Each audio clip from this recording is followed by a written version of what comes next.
It was another discussion among many over the past months in Baltimore regarding the now toxic relationship between the police and the community. You know, politics is the only relationship that I've seen where people are encouraged to love their abusers. A dialogue at the University of Baltimore, which included the niece of legendary civil rights leader Dr. Martin Luther King, Alveda King, who echoed the past words of her uncle in calling for peace in the city. My uncle, Dr. Martin Luther King Jr., once said, "Darkness cannot drive out darkness.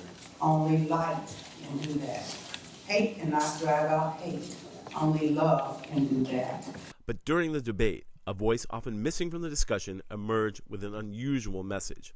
The newly appointed commander of the Western District, where Freddie Gray was arrested and later died, offered a very different perspective on policing than the get tough strategy espoused by her colleagues. Because sometimes you can come into a situation and you can say, now I have the power to arrest because the legitimate legal power has granted me that, but is it practical in this moment or situation?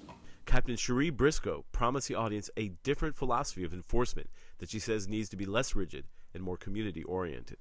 Because regardless of the profession, regardless of whether or not you are a citizen or a police officer or a community activist, we are people first.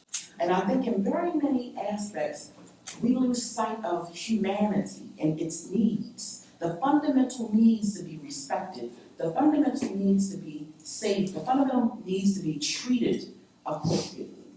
All this took place against the backdrop of more city cops claiming the lack of aggressive policing, like the tactics that ensnared and ultimately led to the death of Gray, is the reason the city's homicide rate is up 40% this year. Two people whose identity was disguised but claimed to be city police officers appeared on CNN and said cops' fear of arrest for simply doing their jobs has prompted a pullback and emboldened criminals. But Briscoe offered an entirely different perspective than her alleged counterparts, a promise to pursue a more balanced enforcement strategy with the understanding that those in uniform and those who are not can still find common ground. But getting out and actually talking to people that have the view of, I don't like the police. And after you talk to them, after you hear their one-on-one stories and you understand how they come to that perspective, well, if I behave that way, and if I, Cherie Briscoe, were the person involved, perhaps I wouldn't like them either.